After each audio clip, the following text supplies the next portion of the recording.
gagawin dyan ay ang Bukana Bridge is kapag kung buong coastal road ng Davao City. So, hindi siya yung coastal road, hindi siya makakatawid ng Bangkeruhan River kung wala yung halfway. At that time na mayor ako, may budget ang coastal road, pero unfunded ang bridge. And it was made known at the time to former President Duterte that the bridge is unfunded. Mhm. At siya ay naghanap ng paraan para mabigyan ng pondo yung bridge. Mhm.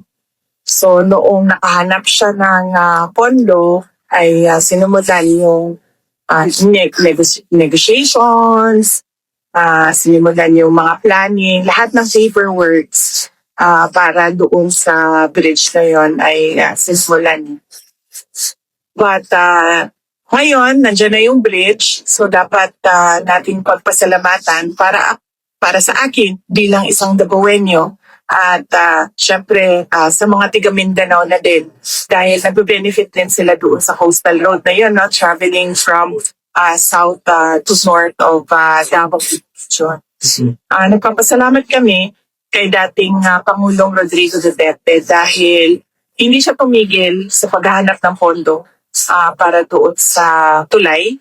At syempre, nagpapasalamat tayo sa People's Republic of China dahil buong-buo nila binigay yung entire cost ng tulay na iyo. So walang gastos ang City Government of Davao, walang gastos ang Pilipinas para tayo magkaroon ng bridge na yun.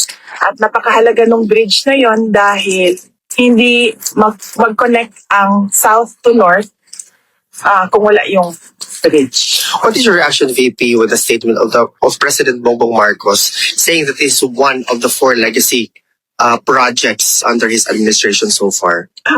Basta sa akin na lang. Bilang Davaoenyo at bilang Mindanaon, nagpapasalamat ako kay dating Pangulong Rodrigo Duterte dahil ang totoo talaga niyan, alam niya at the time yung problema ko bilang mayor. Now, may coastal roads, may budget ang coastal road, pero wala kaming budget para sa tulay. At, and yes, as I said, yung source of fund, ang People's Republic of China, sila yung pinagpapasalamatan.